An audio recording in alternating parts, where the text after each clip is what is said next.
Hello friends, मैं Prakash Chandra Chaurasia, Raghunath Nagar colony, 12 पत्थर, सिवनी से। आज हम इस वीडियो में इतिहास विषय के अंतर्गत मुग़ल साम्राज्य के द्वितीय सुल्तान नसरुद्दीन मोहम्मद हुमायूं के संबंध में अध्ययन करेंगे। इस वीडियो के पूर्व हमने मुग़ल साम्राज्य के संस्थापक बाबर के संबंध में अध्ययन कर चुका है। यहाँ पर मैं एक बात आप लोगों को बता दूं कि मुग़ल साम्राज्य प्रतियोगी परीक्षाओं के दृष्टिकोण से बहुत महत्वपूर्ण है और अनेकों बार इसमें से प्रश्न पूछे गए हैं।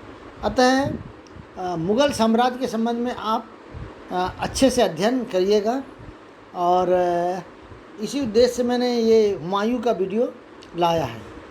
हुमायूं मुग़ल साम्राज्य के ऐसे शासक थे जिन्होंने 2 बार शासन किए, 1530 ईस्वी से 1540 ईस्वी तक के। 1540 ईस्वी में शेर शाह सूरी के हाथों पराजित होकर इन्हें भारत से निर्वासित होना पड़ा और निर्वासन का जीवन व्यतीत करने के पश्चात कालांतर में 1555 ईस्वी में पुनः इन्होंने सत्ता प्राप्त की और पुनः सत्ता प्राप्त करके 1555 में पुनः शासक बने और 1555 से 1556 ईस्वी तक के इन्होंने यहाँ पर शासन किया। लेकिन 1556 ईस्वी को सीढ़ियों से गिरकर इनकी मृत्यु हो गई और इसके पश्चात मुग़ल साम्राज्य की जो बागडोर थी वो मुग़ल साम्राज्य के सबसे शक्तिशाली शासक अकबर के हाथों में आ गई थी। इस तरह से इनका जो 2 बार का शासनकाल था उसके संबंध में भी हम देखेंगे कैसे कैसे इनके साथ युद्ध हुआ। तो आइए देखें हम हुमायूं का शासनकाल। सबसे पहले नसरुद्दीन मोहम्मद हुमायूं की प्रारंभिक जानकारी देख लें कि इनका जन्म 6 मार्च 1508 को काबुल में हुआ था। इनके पिता जहीरुद्दीन मोहम्मद बाबर थे। भाई की बात करें तो कामरान मिर्ज़ा, हिंदाल मिर्ज़ा, अस्करी मिर्ज़ा इनके भाई थे। ये एक पहले ऐसे शासक थे जिन्होंने अपने राज्य का अपने भाइयों के बीच में बंटवारा किया। इनकी पत्नी के बारे में देखें तो चांद बीबी, जो चांद सुल्ताना के नाम से जानी जाती है, इनकी पत्नी थी। दूसरी है इनकी हाजी बेगम, जिन्हें महारानी बेगा बेगम के नाम से भी जानते हैं। तीसरी इनकी पत्नी थी हमीदा बानो। हमीदा बानो जो थी वो अकबर, जिन्होंने जो महान शासक थे, उनकी माँ थी। महचुचक बेगम, बीबी गुनबार, खानिश आगा, मेवा जान और शाद बीबी, ये इनकी प्रमुख पत्नियाँ थी। पुत्र की अगर बात करें तो जलालुद्दीन मोहम्मद अकबर, जिन्होंने बाद में इनके बाद गद्दी संभाली, वो थे। मिर्ज़ा मोहम्मद हाकिम, फ़ारूक मिर्ज़ा एवं अल अमन मिर्ज़ा, ये इनके पुत्र थे।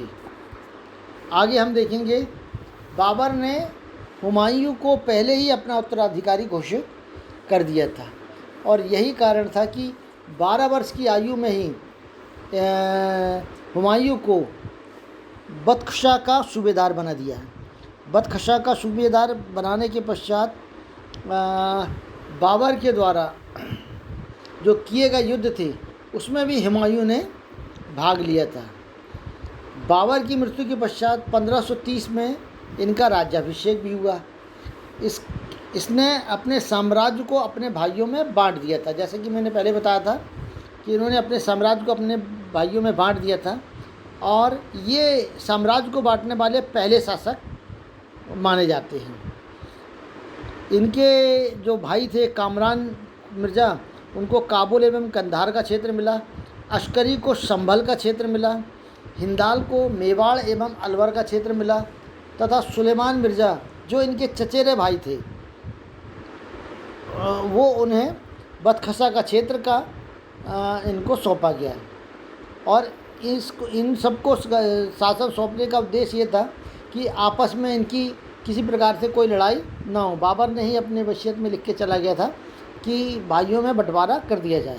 तो उसी अनुसार जब इनका बंटवारा हुआ था तो उद्देश्य ये था कि भाइयों में आपस में झगड़ा ना हो और सब मिलजुल कर रहें, लेकिन ऐसा नहीं हुआ। साम्राज्य मिलने के साथ ही सभी भाई अपने अपने में लग गए और किसी ने किसी की सहायता नहीं की। और यही कारण था कि जब हुमायूं की सहायता न करने के कारण हुमायूं शेरशाह सूरी से पराजित हुआ और उन्हें निर्वासन का जीवन व्यतीत करना पड़ा। हुमायूं के संबंध में अगली जानकारी है, हुमायूं ज्योतिष पर बहुत विश्वास करते थे। सप्ताह में 7 दिन वह 7 अलग अलग रंग के कपड़े पहनते थे। तो ये भी इनका था। आगे हैं, हुमायूं की गद्दी में बैठने के बाद क्या क्या समस्याएं थी। सबसे पहली समस्या थी अफ़गान समस्या। शेर खां ने अफ़गानों को एकत्रित करके हुमायूं के सामने संकट पैदा कर दिए थे। अनेकों बार शेर खान के साथ युद्ध हुआ और 1540 ईस्वी में तो हुमायूं को पराजित कर उन्हें देश छोड़कर भागने को भी मजबूर कर दिया था। दूसरा इनकी समस्या थी कमज़ोर आर्थिक एवं सैन्य स्थिति। बाबर के द्वारा, जो इनके पिता थे बाबर, इनके द्वारा हर वर्ष लगातार युद्ध करने के कारण राज्य की आर्थिक स्थिति एवं सैन्य स्थिति काफ़ी कमज़ोर थी और ये भी इनकी प्रमुख समस्याओं में से था। तीसरा है तैमूर वंशी सरदारों की नाराज़गी। हुमायूं को तैमूर वंशी सरदारों में उसका बहनोई मोहम्मद जमान मिर्ज़ा, चचेरा भाई मोहम्मद सुल्तान मिर्ज़ा और उसके उत्तराधिकारी जो स्वयं को सुल्तान समझते थे, वो सदैव उसके शासनकाल में समस्या पैदा करते रहते थे। तो ये भी एक समस्या के रूप में उनके सामने था। और चौथी इनकी समस्या थी हुमायूं का भाइयों को साम्राज्य बंटवारा। ये समस्या थी और इस समस्या ने ही इनको बहुत बड़ी मुसीबत में भी डाल दिया था।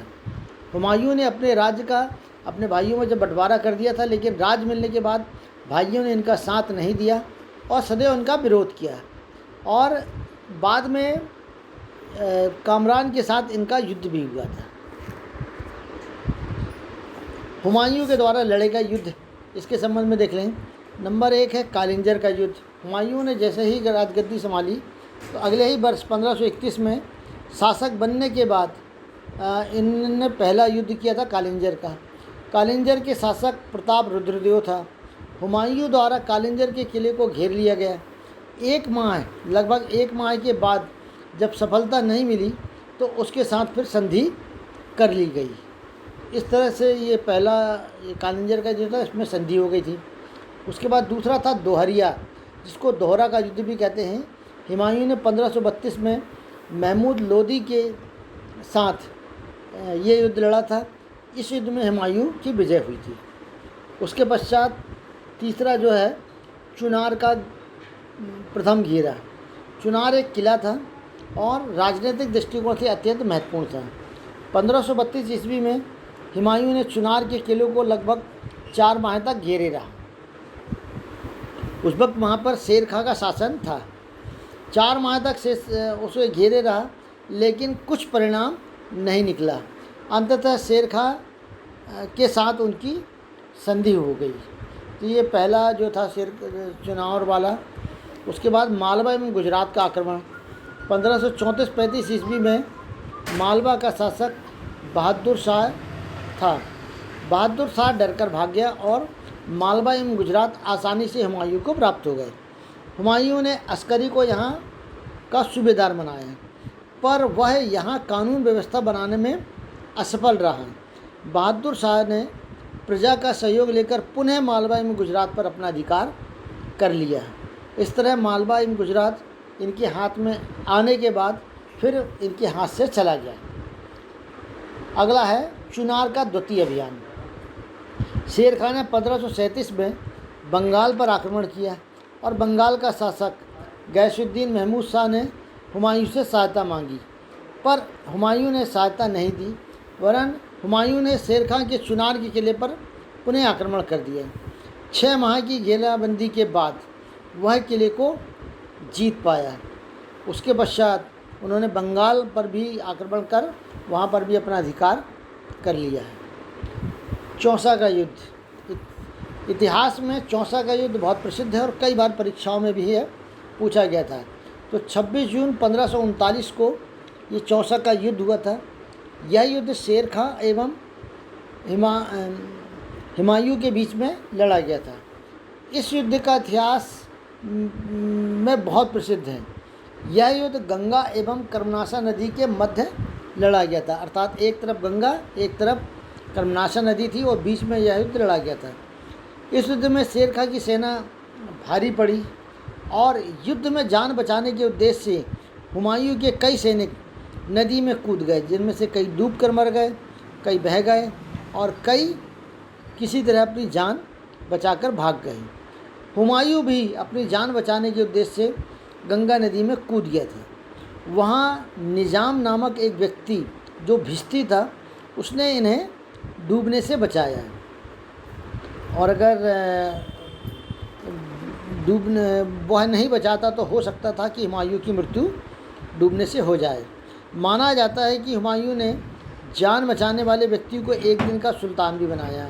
इतिहास में कहीं कोई इन्हें 2 दिन का सुल्तान बताता है, कोई इन्हें 1 दिन का सुल्तान बताता है, कोई 2 घंटे का सुल्तान बताता है, लेकिन इतिहास में ये बताया गया कि निजाम नाम के जो व्यक्ति थे उन्हें सुल्तान बनाया गया था। इस युद्ध में शेर खां विजयी हुआ था। चौसा का जो युद्ध हुआ था इसमें शेर खां विजयी हुआ और विजयी होकर उसने शाह की उपाधि धारण कर ली। इस तरह शेर खां से वह शेरशाह सूरी बन गया था। आगे अब हम देखेंगे बिलग्राम का युद्ध। बिलग्राम का युद्ध भी बहुत महत्वपूर्ण था और हुमायूं और शेरशाह के बीच में, शेर खान जो था अब वो शेरशाह हो गया था और इन दोनों के मध्य कन्नौज में इसका युद्ध हुआ। इस युद्ध में हुमायूं की पराजय हुई क्योंकि हुमायूं की सेना वैसे ही कमज़ोर थी। उसका फ़ायदा उठाकर शेरशाह ने हुमायूं पर आक्रमण कर दिया था और हुमायूं यहाँ से निर्वासित हो गया। इसका मूल कारण ये था कि इसके भाइयों ने इसकी सहायता नहीं की और भाइयों की सहायता ना करने के कारण ये कमज़ोर पड़ा और वहाँ से जान बचाकर भागा। वह क्रम से आगरा गया, दिल्ली गया, सिंध गया और सभी जगह जो शेरशाह था उसने एक टुकड़ी इसके पीछे लगा दी थी और ये जान बचाकर भागता रहा। बाद में बैरम खां की सलाह पर वह ईरान के शासक तैपास्प के दरबार में गया। वहाँ उसने सीरिया धर्म को स्वीकार कर लिया और तैपास को ये बोला कि वह कंधार जीत सकता है यदि वह उसकी सहायता करे तो। तैपास ने उनकी सहायता की और उन्होंने कंधार को जीतकर तैपास को दे दिया। इस युद्ध में हुमायूं की ओर से युद्ध करते हुए उनका भाई हिंदाल मारा गया। हिंदाल जो उनका भाई था वो हुमायूं की ओर से युद्ध कर रहा था और बाद में वो इस युद्ध में मारा गया। बाद में कंधार जो तैपास के नियंत्रण में था वह फिर हुमायूं के नियंत्रण में आ गया और उसके बाद में फिर काबुल पर भी आक्रमण कर उसने अपने भाइयों से उसे जीत लिया। तो अर्थात काबुल और कंधार पर जो शासक था इनके भाई कामरान का, उसे उन्होंने पराजित किया और उसे अपने भाइयों से जीत लिया। हुमायूं की पुनर्वापसी 1555 ईस्वी में सेनापति प्रधानमंत्री बैरम खां की सलाह पर हुमायूं ने पुनर्वापसी की, अर्थात भारत पर पुनः वापसी की। पंजाब के साथ साथ सिकंदर सूर की सेना को तातार में पराजित कर रोहतास दुर्ग जीत लिया। इसके बाद मच्छीवाड़ा का युद्ध हुआ और जो 15 मई 1555 को मच्छीवाड़ा का युद्ध हुआ, इसमें हुमायूं ने मच्छीवाड़ा के पर कब्जा कर लिया और उसे जीत लिया। इसके पश्चात सरहिंद का युद्ध है। 22 जून 1555 को पंजाब के शासक सिकंदर सूर को पराजित कर अपने पुत्र अकबर को वहाँ युवराज घोषित किया और उसे पंजाब का सूबेदार बनाया। बाद में आगरा पर भी विजय हासिल की और दूसरी बार वो वहाँ पर शासक बन गए। हुमायूं की मृत्यु 27 फरवरी 1556 ईस्वी को दीन पनाह नगर में जो पुस्तकालय की सीढ़ियाँ थी, उस सीढ़ी जिसको शेरमंडल नामक जो पुस्तकालय था उनकी सीढ़ियों पर गिरकर इनकी मृत्यु हो गई।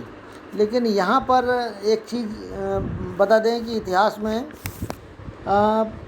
इनके जो मृत्यु है उसे 17 दिन तक के छुपाया गया है और इनके स्थान पर एक मुल्ला बेक्सी नामक एक व्यक्ति था जो हुमायूं का हमशक्ल था वह 17 दिन तक उसे गद्दी पर बिठालकर उसे शासक बताया गया। और उसका मूल कारण ये था कि शासक विहीन होने के कारण कोई इस पर आक्रमण न कर दे, इसलिए उसे 17 दिन तक के शासक बनाया गया। और बाद में फिर अकबर जो था 14 फरवरी 1556 को अकबर को कलानौर करके जो पंजाब में था वहाँ पर इनका राज्याभिषेक किया गया और उनको गद्दी सौंपी गई। और चूँकि उस वक्त अकबर मात्र 13 वर्ष के थे, अतः 13 वर्ष के होने के कारण उनका संरक्षक बैरम खां बना। इनकी मृत्यु पर लैनपूल करके एक जो इतिहासकार थे, उन्होंने लिखा कि जीवन भर लुढ़कते रहने के बाद अंत में हुमायूं की मृत्यु भी लुढ़क कर हुई। और इसके पश्चात इनकी गद्दी को किसने संभाला था? अकबर ने संभाला था। वही मैंने बताया था कि हुमायूं की मृत्यु को 17 दिन तक छिपाया गया और उनके स्थान पर इनके हमशक्ल मुल्ला बेगसी को सुल्तान बनाया गया। 14 फरवरी को कलानौर पंजाब में बैरम खां ने अकबर का 13 वर्ष की आयु में राज्याभिषेक किया एवं स्वयं उनके संरक्षक बने। मकबरा देख लें। दिल्ली में हुमायूं का मकबरा 1569-70 में हुमायूं की पत्नी हाजी बेगम, जिन्हें महारानी बेगम के नाम से भी जाना जाता है, उन्होंने बनवाया। उनके द्वारा बनाए इस मकबरे को एक वफादार बीवी की महबूबाना पेशकश मानी जाती है। इसे मुग़लों का शयनागार भी कहते हैं। कई बार परीक्षा में पूछा गया कि मुग़लों का शयनागार किसे कहा गया है, तो इसी मकबरे को मुग़लों का शयनागार भी कहा जाता है।